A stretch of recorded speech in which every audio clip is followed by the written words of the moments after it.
Hello student, मैं सुशील कुमार राठौर। मेरे channel में आप लोगों का स्वागत है। आज मैं आपको दोस्तों क्लास 10th की एनसीईआरटी बुक से एक्सरसाइज 3.2 लेके आया हूँ। अगर कोई आपको काम है दोस्तों तो वह पहले कर ले और तब यह वीडियो को देखिए ताकि आपको पूरी अच्छी तरह से समझ में आए। तो चलते हैं, वीडियो को स्टार्ट करते हैं। वीडियो को स्टार्ट करने से पहले मेरे चैनल को सब्सक्राइब करें, वीडियो को लाइक करें और शेयर करें। तो चलते हैं, सर के साथ बने रहें। तो पांचवा प्रश्न देख रहे हैं दोस्तों कि पांचवा प्रश्न क्या कह रहा है। कह रहा है कि एक आयताकार बाग जिसकी लंबाई चौड़ाई से 4 मीटर अधिक है का अर्ध परिमाप 36 मीटर है, तो बाग की बीमा क्या होगी। तो दोस्तों पहले तो इसमें मान लेंगे कि माना कि, तो देख लेते हैं यहाँ पर दोस्तों कि पहले हम क्या करते हैं, मान लेते हैं। तो लिखेंगे दोस्तों माना कि चौड़ाई बराबर x। क्या है दोस्तों, चौड़ाई बराबर x, यानी कि हमें क्वेश्चन कह रहा था इसमें दोस्तों कि एक आयताकार बाग जिसकी लंबाई चौड़ाई से 4 अधिक है। तो दोस्तों हमें क्या मानना होगा, लंबाई नहीं मानना होगा, यहाँ पर क्या मानना होगा, चौड़ाई। क्योंकि दोस्तों कह रहा लंबाई चौड़ाई से 4 अधिक है, यानी कि चौड़ाई से लंबाई 4 अधिक है, तो यानी कि चौड़ाई हमें मानना होगा x। तो हो जाएगा दोस्तों यहाँ पर, तो लंबाई बराबर x प्लस 4, यानी कि दोस्तों कह रहा है कि चौड़ाई से लंबाई 4 अधिक है। तो अधिक है यानी कि चौड़ाई अधिक है, तो यहाँ पर लिख लिए, तो यहाँ पर लिख लिए दोस्तों लंबाई बराबर x प्लस 4। तो अब कह रहा है दोस्तों इसमें कि अर्ध परिमाप 36 मीटर है, तो बाग की बीमा क्या होगी। तो बाग की बीमा क्या होगी, तो दोस्तों हम यहाँ पर लिखेंगे कि अर्ध परिमाप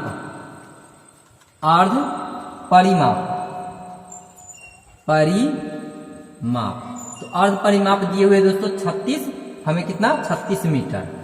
जब 36 मीटर दे दिया है दोस्तों तो हम इसे क्या करेंगे, इसे हल करेंगे। तो लिखेंगे दोस्तों, यहाँ पूछा कि बाग की अर्ध बीमा क्या होगी। तो बाग की बीमा, तो बीमा हम निकालने के लिए दोस्तों, तो बाग की बीमा लिखेंगे,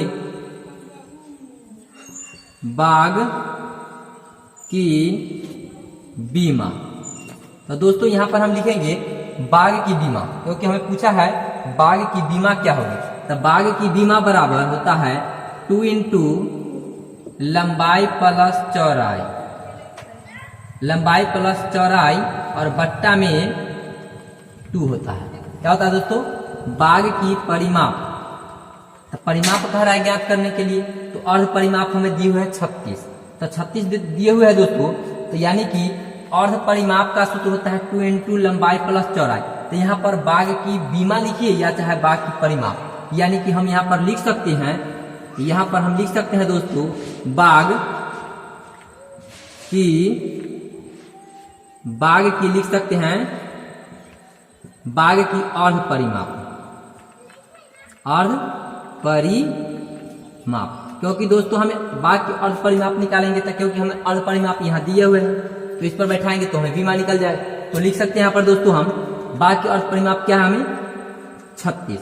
तो 36 मीटर है, तो लिखेंगे यहाँ पर 2 से 2 दोस्तों कट जाएगा। तो लंबाई हमें कितना माने थे, हम यहाँ पर लंबाई है x प्लस 4 और चौड़ाई है दोस्तों x।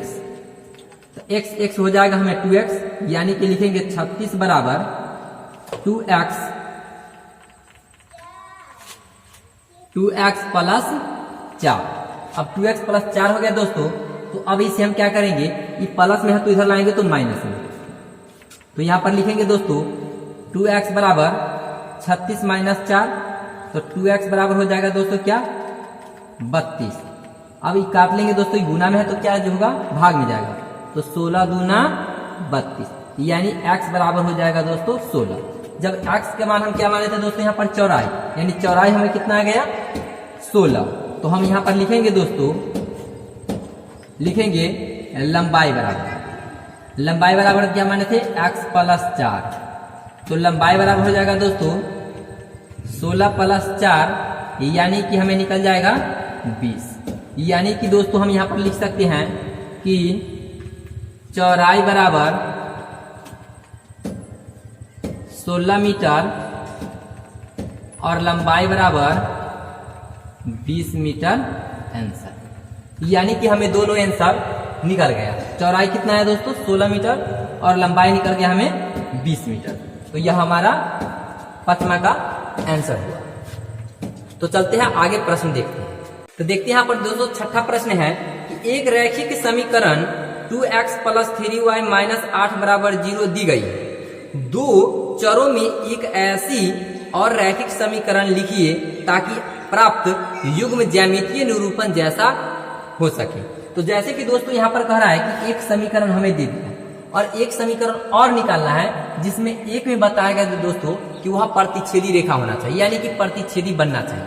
तो प्रतिच्छेदी होने के लिए हमें क्या होता है करना कि प्रतिच्छेदी रेखा होने के लिए कोई बराबर नहीं होना चाहिए। तो दोस्तों हम अगर आपको बताते हैं समीकरण, तो आप ये नहीं समझिएगा कि हमें किताबी आंसर नहीं मिल रहा है। तो आपको यह किताबी आंसर मिलने वाला नहीं है। अगर आप अपने मन से कोई समीकरण लेते हैं प्रतिच्छेदी रेखा होने के लिए, तो आपका भी आंसर यह नहीं मिलेगा, क्योंकि दोस्तों किताब अपना तरीका से लेता है और आप अपना तरीका से लेंगे। तो उसी प्रकार हम आपको बता देते हैं कि कोई एक समीकरण लेंगे जिसे हल करने के लिए हल करने के बाद प्रतिच्छेदी होना चाहिए। तो उसी प्रकार हम यहाँ पर एक और समीकरण लेते हैं, जिसे हम यहाँ पर लिख देते हैं दोस्तों 3x। क्या लिखें 3x माइनस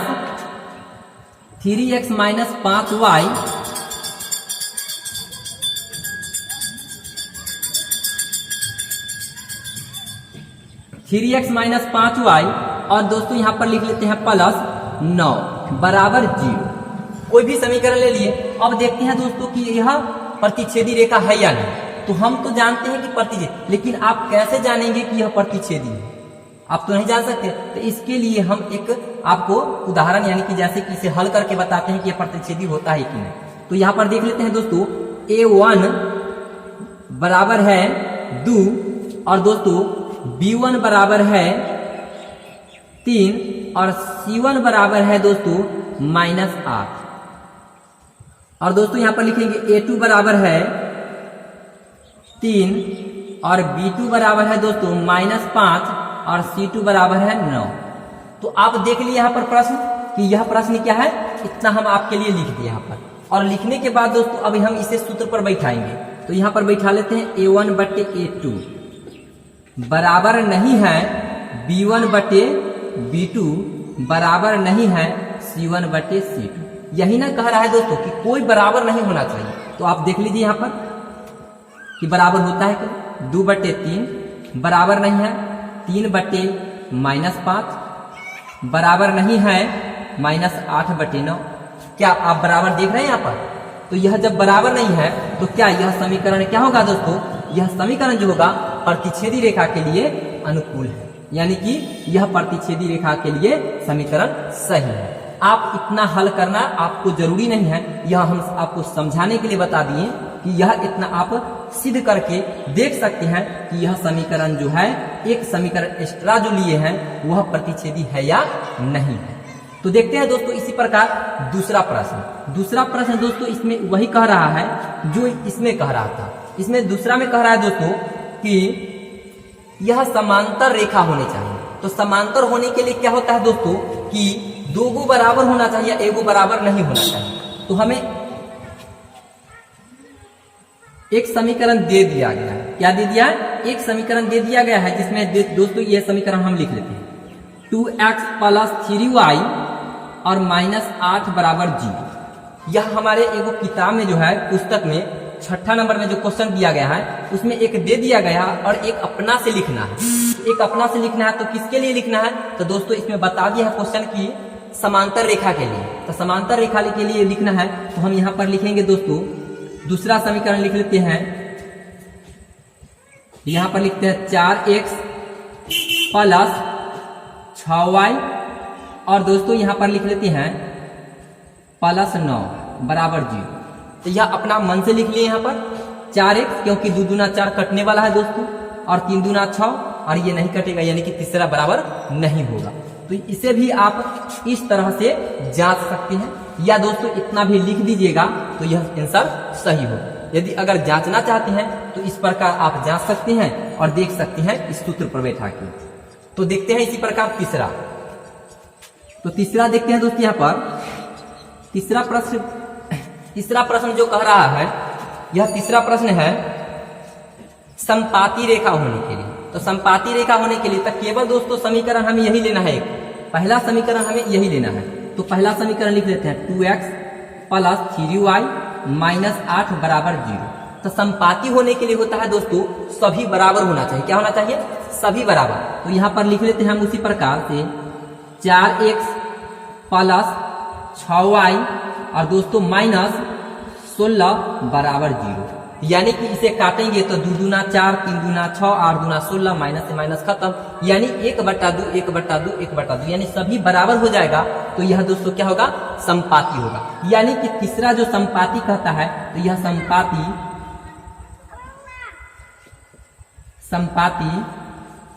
समीकरण होगा।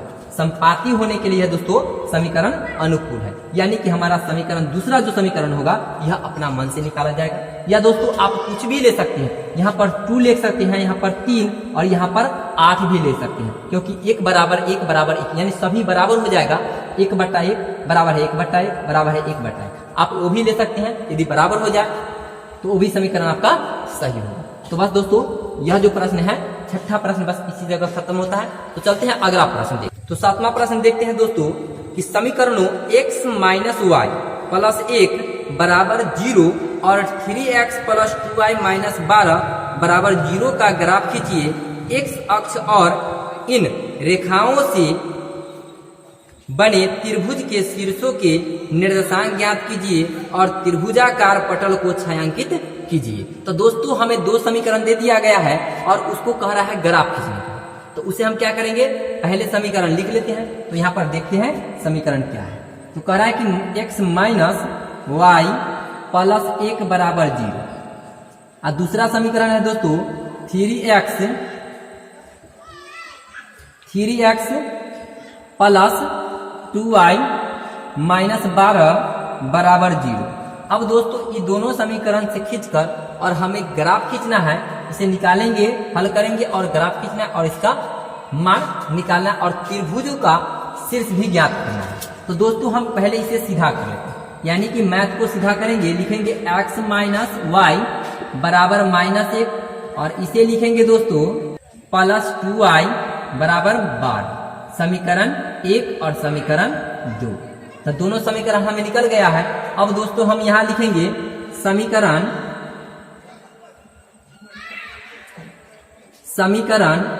1 से क्या लिखेंगे दोस्तों? समीकरण 1 से। तो समीकरण 1 लिख लेते हैं यहाँ पर x माइनस वाई बराबर -1। अब दोस्तों हम यहाँ लिखेंगे x बराबर, तो हम x बराबर यहाँ का क्या लिखेंगे? 0 रखने पर तो 0 रखते हैं दोस्तों यहाँ पर हम, तो हो जाएगा हमें 0 माइनस वाई बराबर -1। अब दोस्तों क्या होगा कि माइनस वाई बराबर -1, माइनस से माइनस खत्म होगा, y बराबर 1 आ जाएगा। क्या आएगा दोस्तों? y बराबर 1। अब हम लिखेंगे यहाँ पर y बराबर दोस्तों, तो y बराबर हम यहाँ पर लिख देते हैं 0 रखने पर।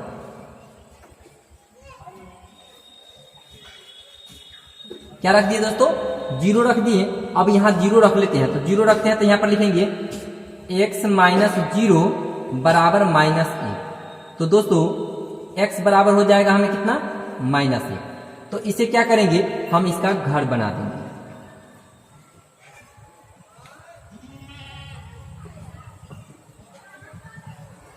x हो जाएगा uy। तो x के मान क्या रखे थे दोस्तों? 0। y के मान क्या आया था दोस्तों? हमें 1। x के मान y के मान क्या रखे थे? 0। x के मान आया -1। तो यहां पर हम रख लिए मान। अब दूसरा लिखेंगे दोस्तों उसी प्रकार। यहां लिखेंगे समीकरण 2 से। तो समीकरण 2 हमारा क्या है दोस्तों? तो समीकरण 2 हमें यहां पर दिया हुआ है, तो हम इसे लिख लेंगे। तो लिखेंगे 3x प्लस 2y बराबर 12। तो दोस्तों हम यहां पर लिखेंगे x बराबर 4 रखने पर।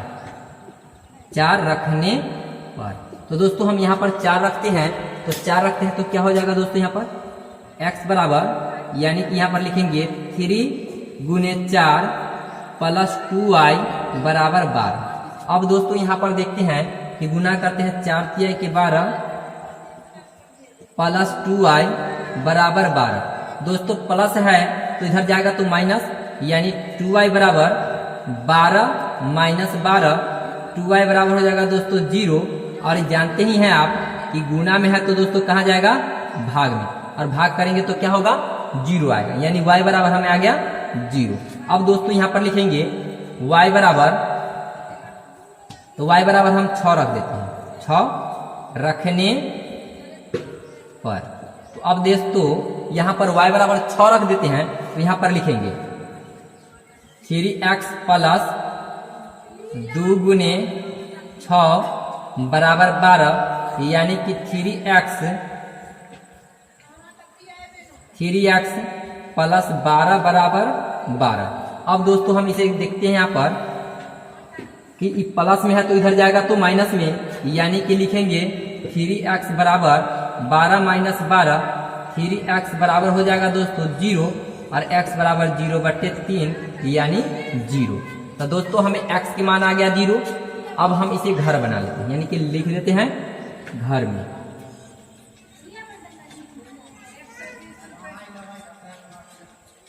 xy। अब दोस्तों यहाँ देख लेते हैं कि x के मान क्या रखे थे हम यहाँ पर 4, y के मान आया दोस्तों हमें 0। अब यहाँ देखते हैं दोस्तों कि हम y के मान क्या रखे थे 6, x के मान आ गया हमें 0। तो अब यहाँ पर इतना तो हो गया।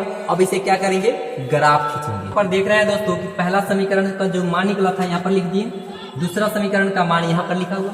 अब दोस्तों इसका क्या करेंगे, ग्राफ खींच लेते हैं। तो ग्राफ खींचते हैं तो दोस्तों यहाँ पर ग्राफ की तरह एक पिक्चर खींच लेते हैं, यहाँ पर एक ग्राफ बना लेते हैं। और इस ग्राफ को दोस्तों, इस ग्राफ पर इस बिंदु को दर्शा देंगे। तो दोस्तों हम पहले ऊपर क्या लिखते हैं, y, और नीचे y डैश लिखते हैं, दाहिना तरफ x और बायां तरफ लिखते हैं दोस्तों x डैश। अब दोस्तों देख रहे हैं यहाँ पर कि यह हमें प्लस में जाता है, तो ये हो जाएगा 1, ये हो जाएगा 2, और ये हो जाएगा दोस्तों 3, और ये हो जाएगा 4, और ये 5। और दोस्तों हमें आगे चलना है तो और आगे बढ़ा लेते हैं इसे, और ये हो जाएगा 6। यहाँ पर x लिख लेते हैं। अब ऊपर भी जाना है दोस्तों, तो लिख लेते हैं यहाँ पर 1, 2, 3, 4, 5। और दोस्तों आगे है जाना तो कुछ और बढ़ा लेते हैं यहाँ पर, और यहाँ पर लिख लेते हैं 6, यानी कि दोस्तों ये हमारा y हो गया। तो अब देखते हैं दोस्तों नीचे देखते हैं कि यहाँ पर माइनस में जाना है, तो -1, -2, -3, -4, -5 और -6। अब इधर भी लिखना है दोस्तों, तो -1, -2, -3, -4, -5 और -6। तो दोस्तों हम यहाँ पर लिख लिए हैं पूरे अंक को, और यहाँ केंद्र को हम 0 से दर्शाते हैं। अब दोस्तों हमें कह रहा है इसमें खींचने के लिए 0, 1, यानी x में 0, y में 1, x में 0 और y में दोस्तों 1, यानी कि हमें खींचना है इस बिंदु पर। x में 0 और y में 1, x में 0, y में 1 यहाँ आ जाएगा। ये बिंदु हमारा हो गया, क्योंकि x में 0 कह रहा था, 0 यहाँ पर आ जाएगा, और y में 1 यानी यहाँ पर आएगा। अब दोस्तों देखते हैं यहाँ पर कह रहा है कि -1 और 0, तो -1 x में -1 दोस्तों यहाँ, और y में 0 यही होगा, यानी कि हमें यहाँ पर बिंदु आ जाएगा। अब दोस्तों दूसरा हमें देखना है, तो ये ग्राफ हमें बन रहा है, तो इस ग्राफ को हम खींच लेंगे।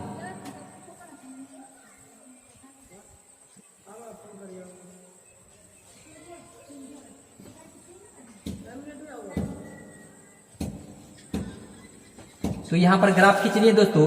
अब दूसरा पहले खींच लेते हैं, 4,0, यानी x में 4 और y में 0 कह रहा है दोस्तों, तो y में 0 यानी कि इसी पर खिंचाएगा। और दूसरा कह रहा है दोस्तों 0,6, यानी कि x में y में 6 और x में 0, यानी इसी बिंदु पर आएगा। तो अब इस ग्राफ को खींचेंगे हम इस प्रकार से।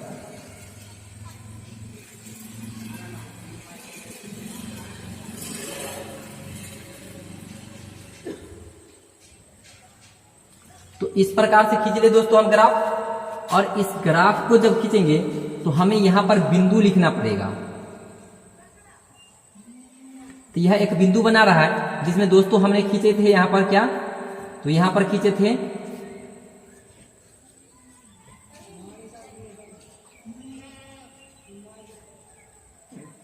4,0 और यहां पर आ गया दोस्तों हमें आ जाता है दोस्तों 2 के करीब आ जाता है। तो हम इसे करो तो सही है, इन्हें से ठीक है 3 जाए। तो दोस्तों यहां पर देखते हैं कि इधर से आ रहा है 2 और इधर से जा रहा है 3, तो यानी कि दोस्तों हमें x में आ रहा है 2 और y में आ रहा है 3। तो हमें बिंदु बन रहा है 2 और 3 का। और इधर जो दोस्तों खींचे थे हमने, यहां पर खींचे थे क्या, तो 0,1। तो दोस्तों हम इसको इधर लिख लेते हैं 0,1। और इधर जो खींचे थे दोस्तों, तो इसमें खींचे थे हम -1,0। अब दोस्तों यहां पर जो कटा था उसका बिंदु का नाम था 0,6। अब दोस्तों ये तो हमारा बन गया। अब कह रहा है कि जब त्रिभुज बनेगा तो उसे कलर यानी कि छायांकित करें। तो छायांकित दोस्तों हम इसे कर देते हैं। तो यह हमारा छायांकित भाग हो जाएगा त्रिभुज।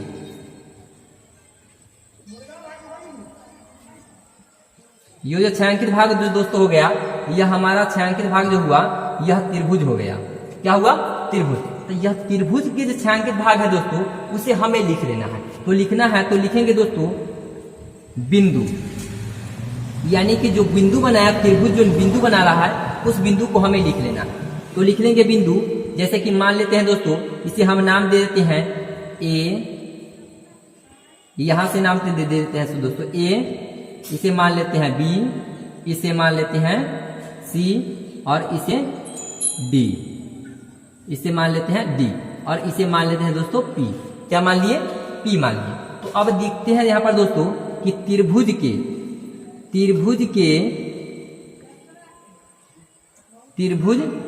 बने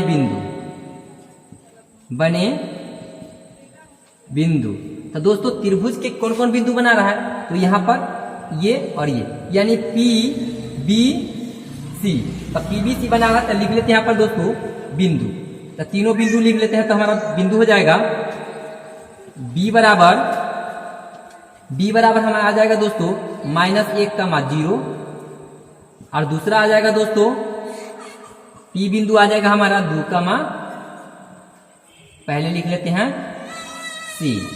तो सी आ जाएगा दोस्तों हमें 4,0 और हमारा दूसरा हो जाएगा पी।